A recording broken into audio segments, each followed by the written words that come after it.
साहेब नमस्कार. मी सरपंच ग्रामपंचायत उमराट. आमच्या इथे उमराटमध्ये घाडेवाडी आणि गोरिवलेवाडी या दोन ठिकाणी आपण ड्युएल पंप योजना जी सोलर एनर्जीवर चालते अशा दोन योजना केल्या. ही योजना अत्यंत उपयुक्त आहे.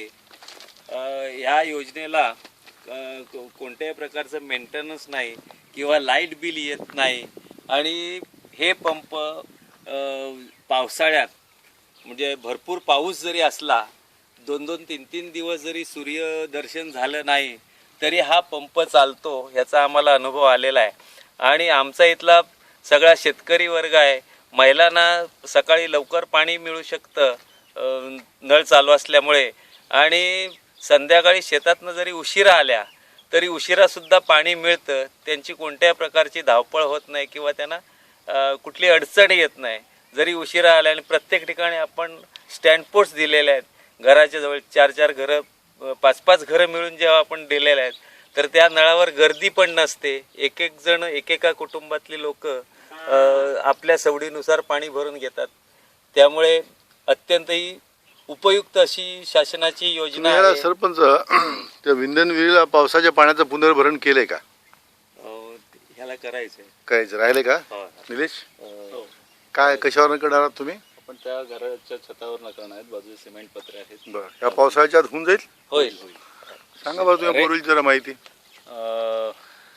आपण सध्या आहोत ते उमराट घाडेवाडी म्हणून गाव आहे गुहागर तालुक्यामधलं रत्नागिरी जिल्ह्यामधील. तिथे पूर्वी हातपंप होता. आपल्या किती निघाली त्या क्षमता चाचणीमध्ये? क्षमता चाचणीमधून जवळपास 3300 लिटर पर आवर क्षमता होती. त्यानंतर आपण त्याची क्षमता चाचणी घेतल्यानंतर आपण ग्रामपंचायतकडनं विविध नमुन्यात प्रस्ताव घेतला. किती झाला अंदाजपत्रक? याचं अंदाजपत्रक 5,10,000 रुपये झालं आहे. बरं. आणि आता तुम्ही किती स्टँड पोस्ट केले म्हणलं? 5 स्टँड पोस्ट दिले आहेत आपण इथे. आणि जास्तीत जास्त लांबचं स्टँड पोस्ट इथून किती दूर आहे? इथून जवळ 200 मीटरवर आहे. 200 मीटरवर आहे. 200 मीटर एका बाजूला आणि 200 मीटर दुसऱ्या बाजूला. 200 मीटर दुसऱ्या बाजूला असं दोन्ही ठिकाणी आहेत.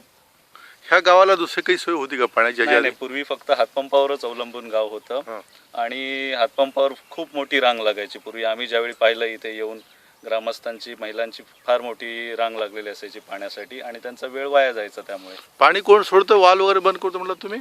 गणपत लक्ष्मण. बर, काय म्हणता तुम्ही? दिवसभर चालूच ठेवता का मोटर? नाही, मग 3 तास 4 तास 3-4 तास चालू करता टाकी भरली की?